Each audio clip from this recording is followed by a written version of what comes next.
오늘 하나님의 말씀의 제목은 내가 올려드리는 산 제사에 대한 제목입니다. 오늘 본문은 시편의 맨 마지막의 말씀이에요. 그러니까 우리가 시편 한 권을 다 읽고 맨 마지막 오늘 읽은 겁니다. 할렐루야.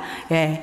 시편은 참으로 우리에게 크나큰 영적인 의미와 축복이 아주 많이 담겨져 있습니다. 거기에는 아름다운 시가 있고 또한 기도문입니다. 또한 하나님께 올려드리는 찬양입니다. 시편 1편 1절을 보면은 복이 있는 자는 이렇게 되어 있어요. 즉 너가 복이 되려면 무토 시작하여서 허무한 삶, 시련 많은 연단, 고난, 고통에 쭉 지나다가 마지막에 시편은 감사와 찬양으로 완성합니다. 이것이 우리가 성숙한 성도에게 네가 복이 되려면 시련도 있고 어려움도 있고 끝내는 너희가 성숙하게 되면 그 속에서도 감사와 찬양으로 완성되는 그런 믿음이 사람이 될 거라는 말씀을 우리에게 주시는 그런 시편의 말씀입니다. 그래서 이것이 우리의 복음이 되는 믿음의 결정체라고 봅니다. 영국의 시인 에드워드 영은 말했습니다. 찬양은 기도보다 거룩하다. 기도는 하늘로 올라가는 길을 우리에게 보여주는 것이라면은 찬양은 이미 그곳에 가 있다라고 강조하고 있습니다. 믿습니까? 네. 내가 올려드려야 할 산 제사, 이것은 곧 나의 입술의 열매입니다. 찬양. 찬양은 하나님의 부르심을 받은 성도들이 마땅히 해야 될 바고 또한 동시에 놀라운 능력을 나타내는 우리에게 주신 최고의 선물입니다. 최대의 선물입니다. 우리에게 주신 목소리, 재능, 악기로 최대의 선물로 거룩하신 하나님을 경배하는 데 쓰임받는다는 사실이 그 자체로만 우리는 말할 수 없는 축복의 자리에 있는 것입니다. 할렐루야. 성경은 찬송에 대해서 한 400여 회 이상을 언급하시고 계십니다. 하나님의 백성이 된 자들이 마땅히 드려야 될 의무라고 말씀하고 계십니다. 찬양은 하나님께서 맺으신 새 언약이자 우리의 구원의 최종의 목적입니다. 또한 하나님께서 우리로부터 찬양 받으시기 위함이라고 말씀해 주셨습니다. 우리를 지으시면 찬양 받기 위함이라 이렇게 말씀하셨습니다. 우리 이사야서 43장 21절 한번 같이 읽겠습니다. 이 백성은 내가 나를 위하여 지었나니 나를 찬송하게 하려 함이라. 예, 하나님 우리 지으시면 찬송 받기 위해서 지으셨다고 그랬어요. 하나님은 우리에게 왜 이렇게 찬송 받기를 원하시고 계실까요? 우리는 근본 존재가 이제 하나님 나라에 들어가면 그때 걱정하고 염려하고 성경 읽고 뭐 기도하고 이런 게 아니라 여러분이 계시록을 잘 보면 천상은 거룩하다 거룩합니다. 거룩하신 하나님, 위대하신 하나님, 내가 찬양합니다. 걱정 염려하지 아니하고 오직 찬양하러 기뻐하는 존재입니다. 할렐루야. 그러길래 하나님께서는 우리로 하여금 찬양받기 위해서 지으셨다. 이 말씀은 곧 찬양하는 너희 영혼을 내가 살려주겠다는 말씀이라고 그렇게 바꿔 저는 그렇게 생각합니다. 네, 찬양을 하는 것은 하나님을 영화롭게 하는 겁니다. 하나님을 존귀하게 여기는 것이요 하나님께 영광을 돌리는 것입니다. 우리의 본분이지요. 찬양은 결코 사람이 대상이 아닙니다. 사람을 위한 대상에 찬양을 드리는 게 아니라 흙을 돕기 위함도 아닙니다. 찬양은 시와 찬미로 절대자이고 구원자신 하나님께 올려드리는 산 제사, 내 입술의 고백의 열매입니다. 히브리서 13장 15절을 보시겠습니다. 그러므로 함께 읽겠습니다. 우리는 예수로 말미암아 항상 찬송의 제사를 하나님께 드리자. 이는 그 이름을 증언하는 입술의 열매니라. 그는 나의 구세주시요 그는 위대하신 하나님이시를 내가 찬양으로 입술로 고백하는 겁니다. 우리는 하나님께 주시는 것을 다 받고 있지만 정정 우리가 올려드리는 것은 내 입술을 드리는 찬양입니다. 찬양을 받으실 찬양의 주인은 오직 하나님 한 분이십니다. 찬양은 하나님을 경배하는 표현이요 경외하는 표현이고 위대하시고 지존하신 전능하심을 높여드리는 것입니다. 하나님께서는 우리로부터 찬양 받으시기에 매우 합당하십니다. 또한 우리는 우리가 찬양하는 것은 하나님의 뜻에 아멘으로 화답하는 것과 하나님의 뜻이 옳습니다. 맞습니다. 그렇습니다라고 화답하는 겁니다. 그래서 나의 구원에 화답하고 감사에 화답하고 은혜에 화답하는 경배의식입니다. 예. 그래서 오늘 본문은 하나님께 두 가지로 화답하는 게 나옵니다. 하나님께 화답하는 것 첫째는 어떻게 우리가 화답할까요? 하나님께 어떻게 화답을 해드려야 됩니까? 당신 말이 맞고 위대하십니다. 전능하십니다. 당신만이 찬양의 주인이십니다. 당신이 받으시기에 합당하십니다라는 것을 우리 1, 2절에는 성소에서 갖가지 악기를 동원하여 찬양할지어다. 할렐루야. 우리가 합당하신 찬양 우리 성소에서 지어다. 지속적으로 나팔소리와 비파 수금으로 소고치며 춤추며 찬양하며 현악과 퉁소로 찬양하며 큰 소리 나는 재금으로 찬양할지어다. 예, 호흡이 있는 자마다 여호와를 찬양할지어다. 시편에는 박수치며 찬양할지어다, 춤추며 찬양할지어다라고 말하고 있습니다. 하나님께서는 우리의 찬양을 가장 기뻐 받으시고 찬양 중에 거하시는 하나님이십니다. 호흡이 있는 자는, 지금 이 시간에 숨을 쉬고 있는 자는, 숨을 안 쉬는 사람은 찬양 못하죠. 예, 숨을 쉬는 자마다 여호와를 찬양하라.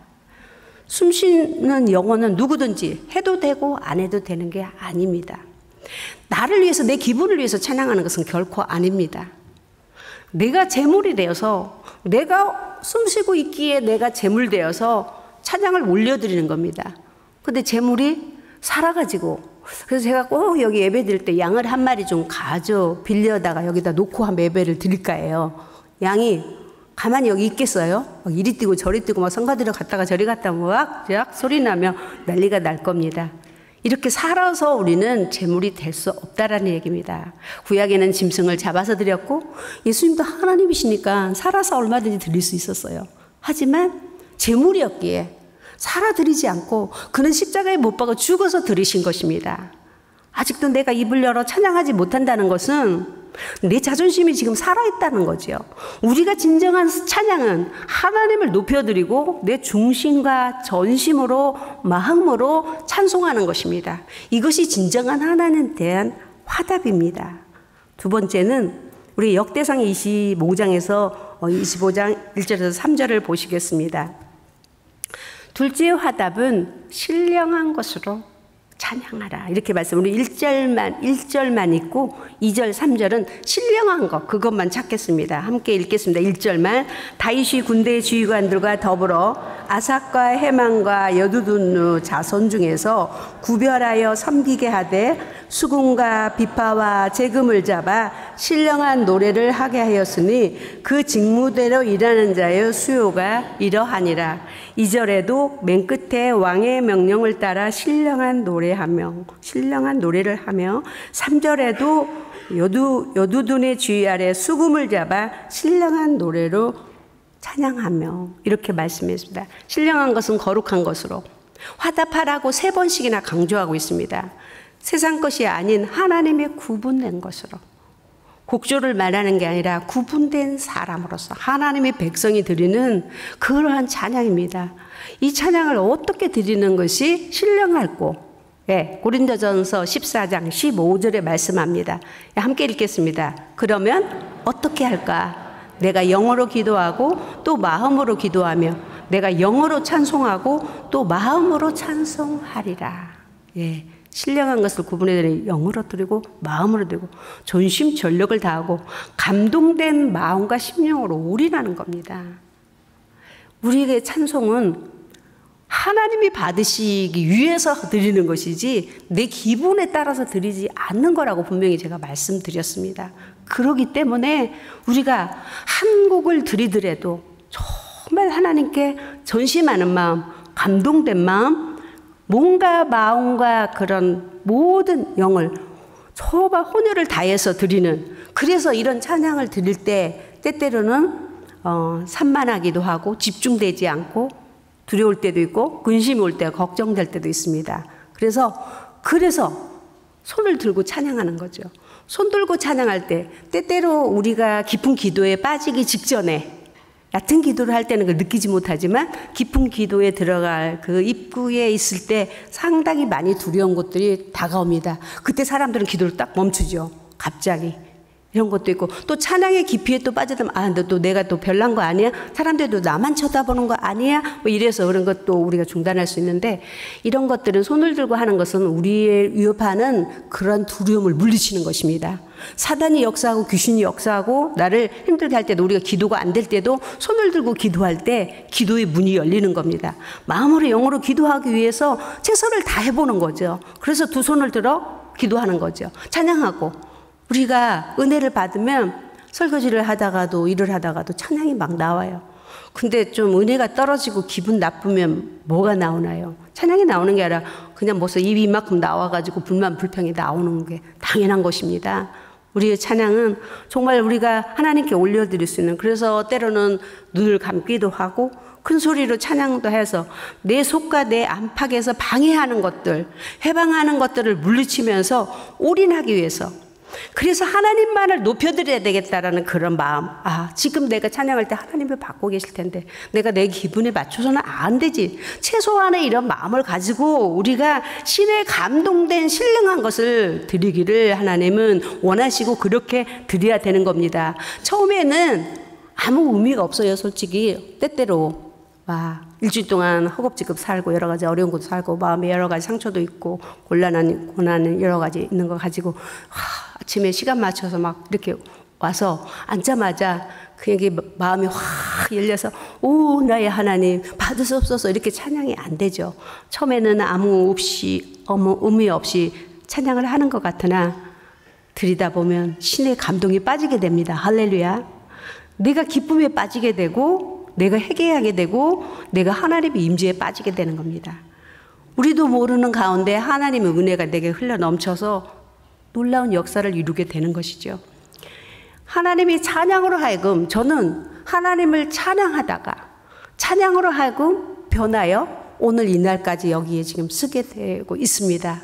제가 집회 때 찬양을 하는데 전에도 말씀드려서 아시는 분, 찬양을 막 열심히 올인하고 진짜 하는데 갑자기 손을 들었어요. 근데 제가 자꾸 이 손가락을 이렇게 V자를 자꾸 올리는 거예요. 근데 이게 뒤에서 보고 있을 텐데 이게 뭐 하는 짓이야. 손을 팍 내리면 다시 손이 싹 올라가서 제가 주체를 할 수가 없었어요. 근데 찬양은 너무 좋고 막 찬양에 빠져가지고 기뻐서 막 찬양을 하는데 손을 올린 것까지는 괜찮아요. 뭐 뒤에서 알든 모르든. 근데 하나님 네가 승리했다라고 이렇게 가르쳐 주시고 승리의 부위를 보여주셨는데 저도 모르게 벌떡 자리에서 일어나는 거예요. 이제 여러분이 그러니까 다 뭔가에 변화되려고 할 때 항상 자기 의지가 눌려버리는 겁니다.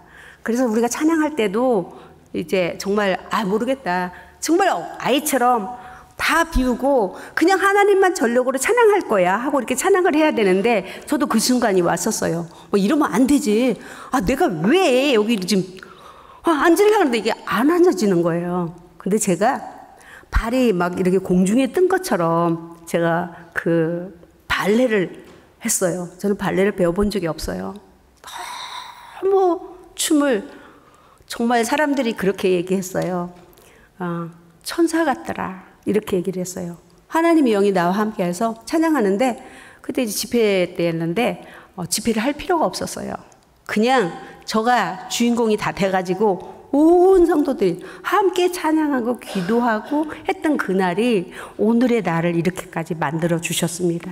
그때 그 맞는 하나님의 그 임재, 그 기쁨은 형용할 수가 없었던 그날들, 그 사랑이 우리를 지금까지 은혜로 넘쳐오게 했던, 저를 그렇게 넘쳐오게 했던 그런 저는 경험이 있습니다. 정말로 가장 귀한 찬양, 내가 최고의 제물이 되는 순간에 하나님의 최고의 임재가 이루어지는 것입니다.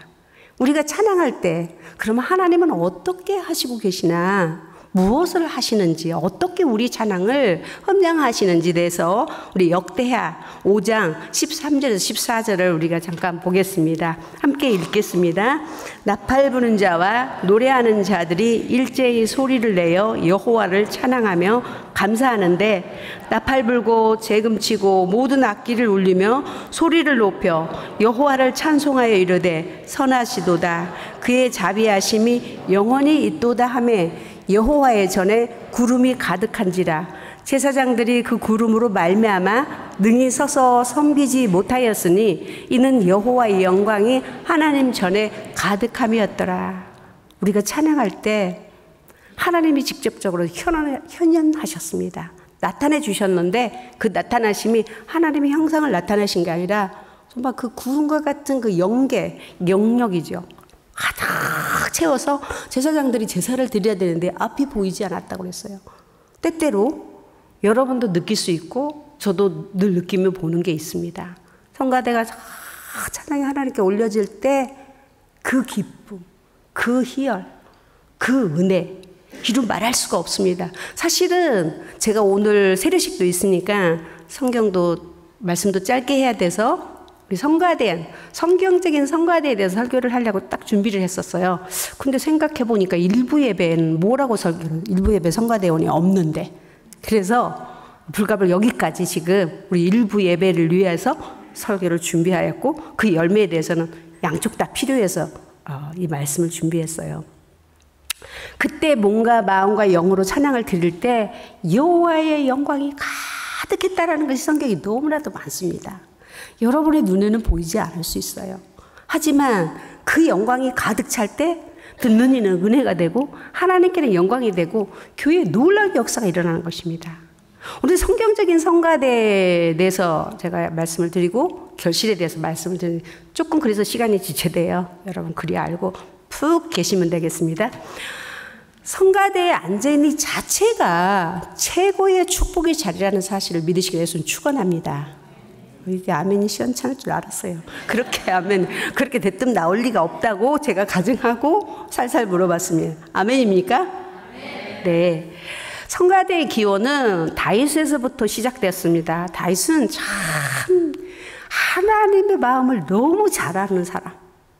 그래서 하나님이 너는 내 마음에 어떻게 그렇게 아파냐라고 했는데 다윗 이전에는 이런 성가대가 없었어요. 이런 단원이 대원이 없었는데 다윗이 하나님의 마음을 헤아립니다. 하나님이 가장 기뻐하는 게 뭔지를 알게 됐어요. 하나님이 가장 기뻐하는 게 찬양이란 걸 알게 된 거죠. 그래서 다윗 때부터 이 찬양 대원을 조직하게 된 것입니다. 그 찬양을 그래서 악기로, 입으로, 마음으로, 영으로, 몸으로 드리는 그런 찬양을 하는데 성가대 조직을 합니다. 이 조직에 발탁된 사람들은 누구냐면 레위인 혈통이에요. 아무나 쓰는 게 아니었습니다. 특별히 구분된 자들을 선발하였습니다. 과거에는 저희 성가대에 쓰려면 참 어려웠었어요. 시험 보고 세례 교인이 분명 돼야 되고 성령 받았냐 확인하고 굉장히 까다롭게 예수는 대체적으로 몇 년 믿었냐, 부모가 얼마큼 믿었냐 이럴 정도로. 왜? 하나님께서 구분해서 세웠기 때문에. 그래서 아까 우리 역대상 25절이 원래가 성가대에 대한 조직에 대한 이야기가 쭉 나오고 있죠. 거기에 보면 다윗의 군대 주의, 얼마나 찬양을 위대하게 했는데 군대 주의관까지 다 동원을 합니다. 그래서 거기서 아삭과 해만과 여두둔이라는 이 사람이 당대 성가대장 최고의 악사를 세웁니다. 그 아래 탁월한 성가주의자들이 288명이 있고요. 거기에서 또한 탁월한 성가대원이 4,000명이었습니다. 그래서 거기에서 성경에는 두목이라고 해야 되는데 그러니까 성가대장이죠. 성가대장이 24명, 24틈으로 나눠 있는데 24틈에 한 사람당 12명씩. 근데 거의 보면은 그 24명의 자손들이 전부 성가대를 해요. 자손들이. 어마어마한 복을 받아서 그래서 24틈이 12명씩 합하니까 288명이 하는 거예요. 이 288명들을 악기나 찬양으로 훈련을 시킵니다. 복수 쉬고 계속 훈련시켜서 이들을 전문가로 만들었고 준비된 자를 쓰여지게 했고 구분된 백성으로 만들었던 거예요. 그래서 이 4,000명 중에 288명이 들어가고 이런 지휘자가 세워지고 할 때마다 하나님은 공평하게 제비를 뽑았어요. 팀장이 제비를 뽑아서 이번엔 이 팀이다. 그래서 이 찬양들에도 이 제비를 뽑았던 것은 하나님은 지휘자의 지휘 아래서 철저하게 공평하고 편견 없이 또한 원망 없이 순종을 잘 알도록 하기 위해서 하나님은 그렇게 하셨습니다. 성가대의 직임이라는 게 있어요. 이 성가대의 직임은 하나님의 말씀을 받드는 주의 종과 똑같습니다. 할렐루야. 제사장과 같고 또한 말씀을 선포하는 선견자와 같다라고 했어요. 직무가 같아요. 이 직무를 가지고 그래서 이 직무 중에 우리는 이 찬양이 제사장과 똑같이 하나님께 올려지도록 거룩해야 돼요. 성가대원은 또한 두 번째의 직무는 하나님을 올려드리는 그런 제사장과 주의 종과 똑같이 이렇게 그 자리에서 쓰임 받지만 예배하는 자들을 위로해주고 격려하는 자리가 되는 것이 이 직무입니다. 그래서 함께 하나님께 올려드리면서 제사장이 직무를 감당하고 또한 성도들에게 듣는 이대로는 은혜를 끼치게 하는 거죠. 그리고 이 예배가 상달이 잘 되도록 격려하고 위로해야 돼 상달 잘 되도록 찬양을 전심으로 예배를 돕는 자들이에요. 돕는 존재로 쓰임 받는 동시에 성도의 예배를 드리는 겁니다. 그래서 이 성가대는 두 가지 일을 해야 되는 사명자들입니다. 할렐루야. 근데 제가 오늘 설교를 해야 되거든요. 제가 오늘 빠지면 어떻게 될까요? 이 제사는 지금 예배를 어떻게 될까요? 안 되잖아요. 이러한 마음의 제사장과 같은 마음을 가지고 나와서 예배를 드릴 때 신령한 것으로 아까도 몸과 영으로 입술만 드리는 게 아니라 마음으로 영으로 그 감동을 하나님께 대한 은혜의 감동, 구원에 화답하는 감동을 쏟아내는 게 성가대입니다. 쏟아내는 그런 찬양이 있어야 돼서 그래서 성가대원은 제사장처럼 주의 종처럼 저도 은혜를 사모해야 되고 말씀을 어떻게 준비해야 되며 기도해야 되며 제가 지금 혀가 잘 안 돌아가는 이유는 어제 이제 10시까지 기도를 하고 집에 가자마자 또 임종하실 것 같다고 와서 11시에 가서 임종 예배 드리고 집에 왔는데 잠이 안 드는 거예요. 제가 2시간 자고 나왔어요. 그래서 혀가 계속 말리는 거예요. 지금 이해해 주시기 바라겠습니다. 그래도 아무리 혀가 말리고 그래도 찬양은 하나님이 받으시는 거라서 저보고 하라 그러면 계속 할 수 있습니다. 할렐루야. 이런 사모하는 마음이 항상 우리 안에 내재되어 있어야 되고 그리고 성가대원은 겸손해야 하나님 쓰십니다. 겸손히 그리고 자신을 깨끗하게 해야 돼요. 성가대원은 제사장이잖아요. 주의 종이니까요. 깨끗하게 하고 청결하게 하고 그래서 우리 성가대를 통해서 아까도 말한 지금 제가 예배하는 것도 제사지만 이게 예배거든요. 제사를 드리는 제사장들이거든요. 여기서 제사를 잘 드려줄 때 아까 여호와의 영광이 가득한 것처럼 제가 지난번에도 그랬죠. 제가 막 날아다니는 정말 제가 그날 찬양할 때요. 제가 막 공중에 벙벙 떠가고 날아가는 것 같았어요. 이번에 크리스마스 때는 그냥 찬양으로만 예배를 드리고 저는 이제 본문만 깨끗이 읽고 이렇게 이제 끝내줬으면 대단히 감사하겠습니다. 그런데 요즘에 성가대에서 뭐 옛날에 소문도 보면 뭐 이상한 소문 저희 교회 이동안까지도 정말 잘 이루어왔던 것처럼 오직 하나님을 기쁘게 하는 사명인과 선물, 특권이라는 것을 여러분이 깨달으시길 예수는 축원합니다.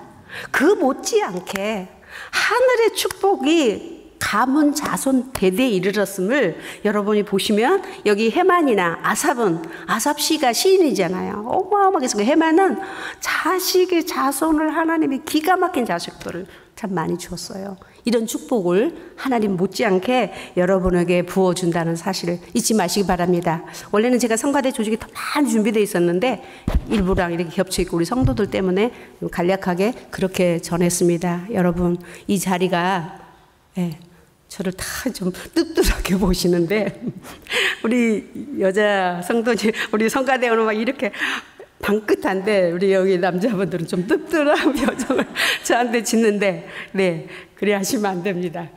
정말 이 재능을 가지고 쓰임 받는다는 이 자리 정말 귀한 자리입니다. 정말 기가 막힌 자리예요. 여러분 영안을 뜨고 좀 보세요. 제가 이래봬도 지금은 저음으로 찬양하니까 이렇게 나오지만 제가 원래 소프라노 오래 했거든요. 근데 제가 전도사 때까지 성가대 쓰니까 하도 목사님도 그러면 전도사를 할래 성가대원을 할래 둘 중에 하나 선택하라. 교인들은 우리 전사님 왜 거기만 맨날 앉아있냐 내려오게 해달라 하도 그래가지고 제가 이 귀한 자리를 내리면서 얼마나 고민하며 내려왔는지 몰라요. 하나님 제가 어떻게 할까요? 나 성가대 떠나면 제가 죽을 것 같고 제 스트레스도 풀고 얼마나 제게 얼마나 좋은 이 자리를 제가 이걸 내어 놓아야 되겠습니까? 근데 하나님이 너가 종으로 선택받았지 언제 성가대원을 하겠냐? 그래서 불가합을 그 이후로 제가 이제 소프라노를 버리고 지금 이제 저음으로 이제 높은 찬양을 드려야 되기 때문에 불가합을 그렇게 이제 만들어져 버렸어요. 어찌 되었거나 이와 같은 찬양은 어쨌든 성가대원이 되든 여러분이 되든 이게 우리의 축복의 방편입니다. 이게 은혜의 방편이에요. 우리가 신앙의 고백이에요. 그래서 이 고백에 대한 축복을 간단하게 이제 말씀 찾고 예배를 마치겠습니다. 네. 오늘 하나님께서는 첫째 우리가 이렇게 찬양을 하나님께 기쁨으로 여호와께 올려드리는 찬양. 여러분의 인식이 굉장히 중요해요. 가치관이 중요해요. 내 기분에 내가 찬양 이거 절대 우리 중고등부도 아니야. 내가 뭐 감정에 몰입하는 게 하나님이 지금 받으시는구나. 나를 보시고 계시고 내가 드리는 이 음정이 틀리고 목소리가 안 좋고 해도 우리 하나님이 기뻐한다니 여러분 어떻게 하시겠습니까? 하나님이 기쁘게 할 때 하나님도 마찬가지로 우리에게 영혼을 건강히 만들어주고 내 삶을 평탄하게 이루어주세요. 두 번째는 우리 찬양에 대한 신앙의 고백이라 그랬잖아요. 사랑의 고백이에요. 하나님 당신의 위대함을 제가 인정합니다. 그리고 당신을 사랑합니다. 하는 이 고백이 사랑받는 기회로 바뀌는 겁니다. 할렐루야. 나를 사랑하는 자 내가 사랑하리라. 우리 잠언의 말씀을 한번 보겠습니다. 잠언 8장 17절에 예, 읽겠습니다. 나를 사랑하는 자들이 나의 사랑을 입으며 나를 간절히 찾는 자가 나를 만날 것이니라. 21절 다시 보겠습니다. 이는 나를 사랑하는 자가 재물을 얻어 그 곳간에 채우게 하려 함이라. 예. 우리가 물론 하나님의 사랑받는 건 여러 가지로 되어 있지만은 그 중에서도 우리가 찬양 드리는 아주 부족한 것 같지만 이 찬양, 우리가 들으는 이 찬양이 하나님을 사랑한다는 고백이고 우리가 축복을 받을 수 있는 한 방편인 것입니다. 그래서 우리가 하나님은 네가 나를 사랑하냐? 내가 너를 사랑하고 내가 너를 만나줄게. 그리고 네 창고에 그러니까 찬양하면 네 창고가 네 곳간이 재물을 얻어 채우기까지 해주시겠다는 이 사랑의 조건이에요. 하나님은 항상 너만 하라는 얘기가 없어요. 너가 하면 줄게. 주기 위해서 하라고 하시는 것이죠. 그래서 하나님은 그와 같고 또 세 번째는 주님을 높여 주님을 위대하게 존귀하게 여기면 내가 존귀함을 받는 겁니다. 내가 내 머리를 의지하지 아니하면 하나님이 너를 존망의 대상, 선망의 대상을 세워준다고 잠언은 분명히 말씀. 네 머리를 네가 생각해서 네가 너를 의지하면 그건 없어진다라고 하셨죠. 그래서 우리가 하나님을 찬양으로 입술로 하지 아니면 찬양으로 존귀함을 나타낼 때 우리 속에 기쁨이 오고 생리학적으로는 뭐 엔돌핀이 나와서 T 임파고를 강하게 해가지고 아주 기쁨이 충만한다고 그래요. 그래서 이 건강을 유지하게 되고 더러운 귀신과 악령들이 물러가는 게 찬양입니다. 사무엘상 16장 23절 한번 보시겠습니다.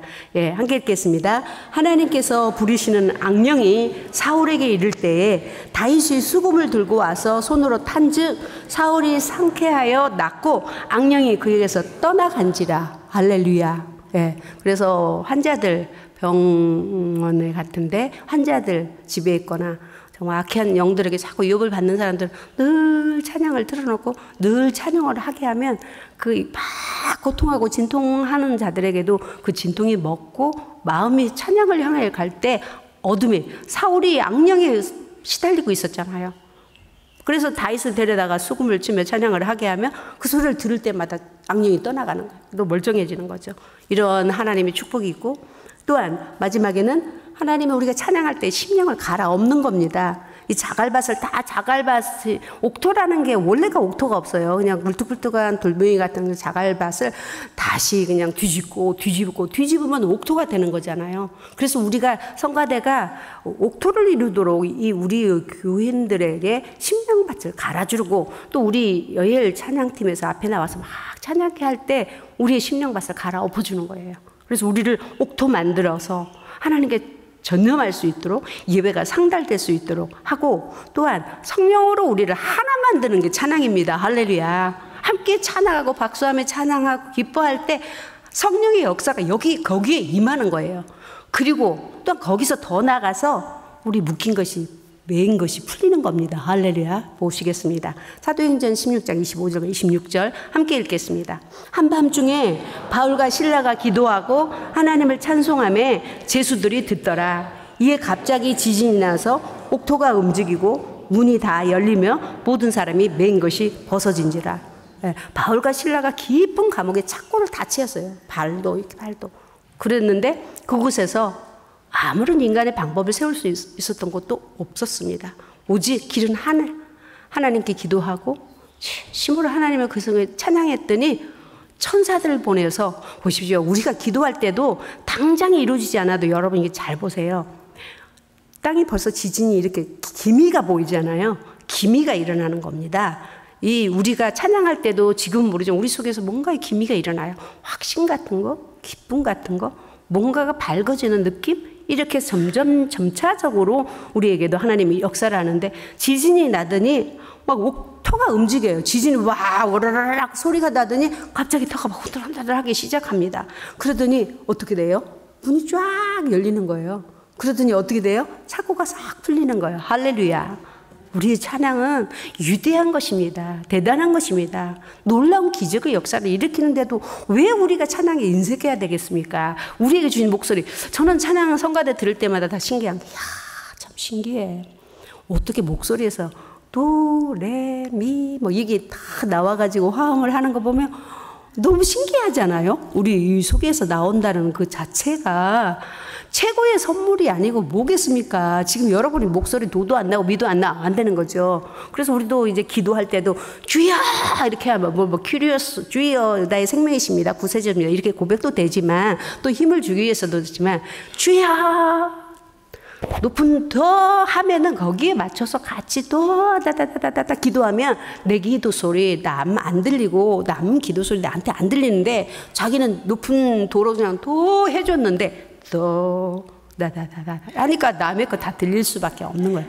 이게 화음이라는 게 굉장히 중요하고 하나님은 박수 치고 찬양을 하는데 박수도 정말 세상 사람들도 춤 배우거나 어디 가면요 힘 빼고 팔을 힘 빼고 힘을 살살 돌리세요 이러면서 가르치는데 여기도 최대한의 그래도 하나님께 영광을 돌리는데 무슨 군대에 온 것처럼 막 힘써가지고 이렇게 하니까 박수 소리 할만 아프죠. 좀 부드럽게 팔 힘 빼시고 아주 겨드랑이 팔을 조금 붙이시고 이렇게 좀 어떻게 좀 그렇죠. 최고의 옷을 입고 최고의 찬양을 하지만 그 자세라는 것도 굉장히 중요하다는 말입니다. 그냥 무조건 한다고 되는 게 아니라 기쁘게 할렐루야. 좀 걱정 근심 있을 때 그냥 찬양할 때 요즘 다니엘 기도에 30분 막 찬양 몸 푸는 거죠. 진짜 너무 아까워요. 우리 모두 이렇게 그러니까 다니엘 기도 끝나면 우리 매 저녁에 우리도 30분씩 여기서 찬양하며 기도해야 할까요? 어쨌거나 그렇습니다. 하나님의 역사는 여러분 한 사람 한 사람에게 있습니다. 이제 마지막은 성경에 없는 거 제가 한 가지 얘기 드리려고요. 찬양을 많이 하게 되고 이 성가대가 오래 하고 음악을 하는 사람들에게는 배심이 좋죠. 그렇죠? 성가대님이 음악을 전공. 이 배심이 좋아지면은 상당히 그 아래 하체가 발달돼서 건강해져서 아주 부부 생활하는데 아주 행복한 생활을 할 수 있습니다. 사실 이건 생리학적으로 얘기한 거예요. 다들 우아하게 생각하는데 맞습니다. 찬양을 많이 배심을 가지면요 부부 생활이 굉장히 행복해질 수 있고 원만해질 수 있어서 아기도 순풍순풍 잘 날 수 있어요. 그러니까 우리 성가대 지금 애기 둘이나 지금 임신했잖아요. 곧 나오잖아요. 순풍순풍. 근데 제가 이제 이 성가대 성가 조직을 쭉 보면서 거기에 보면은 이제 아삽의 아들이, 여두둔의 아들, 해만의 아들들이 쭉 나와요. 거기에 전부 다 그 24 아주 팀장들이야. 대단한 두목들이거든. 거기 자손들 12명 쭉쭉 있는데 거기 이름이 해석이 굉장히 좋은 이름의 해석들이 굉장히 많아요. 근데 뭐 이름이 너무 막 길고 막 이러는데 제가 혹시 이름 필요하십니까? 그러면 제가 보니까 가장 이름이 적고 그 뜻이 굉장히 좀 호딜. 해만의 아들인데 13번째 아들인데 이름이 호딜이에요. 호딜. 풍부하다, 풍족하다라는 그런 이름이에요. 그래서 제가 진작 내가 우리 손주가 안 태어났더라면 호빈 이름 호딜로 지었으면 딱 좋았을걸. 뭐 이런 생각을 했는데 정말 하나님께서 그런데 사꿀이라는 게 이름이 나와요. 사꿀. 근데 사꿀은 좀 순결인데 좀 아닌 것 같다. 여자들한테 주면 참 좋겠는데 여자 딸한테 뭐 사꾸라 이렇게 하면 우리 한국 발음으로 좀 아닌데 영어 발음으로 어떻게 하는지 모르겠는데 호딜이가 되게 좋더라고요. 장난스러우면서도 귀엽고 이쁘고 풍족하고 아이 나라고 계속 강요하는 거죠. 제가 저희 이제 손주들 날 때마다 내가 이름 제가 지어준 사람 굉장히 고뉴 뭐 이제 이름을 굉장히 이쁜 이름을 제가 많이 지어줬어요. 우리 손주들은 이제 이쁜 이름 준다고 한 12개를 써놓고 이름을 내밀었더니 젊은 사람이 어디서 말 듣습니까? 안 듣죠. 어디서 촌스러운 이름을 다 골랐다고. 이거는 막 다 그래서 이름을 안 썼어요. 그래서 이제 다시는 이름 안 준다라고 했는데 어느 날 하나님께서 저에게 야 너희 집안에 아들이 나면 루가라고 해라 그렇게 하셔요. 그래서 아니 내가 지난번에 이름 줬는데 하나도 안 썼는데 뭐 쓰려고 뭐 누가라는 이름 다 아는데 하겠나 싶어가지고 견출지에다 누가 이름 써가지고 제 컴퓨터에 딱 붙여놨어요. 혹시 생각나면 주려고. 근데 제가 이제 이사를 하게 됐어요. 함께 살다가 분가를 하게 됐는데 오늘 푹 좀 마음 놓고 기다리세요. 그냥 이야기 들으세요. 그래서 왜냐면 조급하면 제가 얘기할 수가 없잖아요. 이런 간증이 되게 좋잖아요.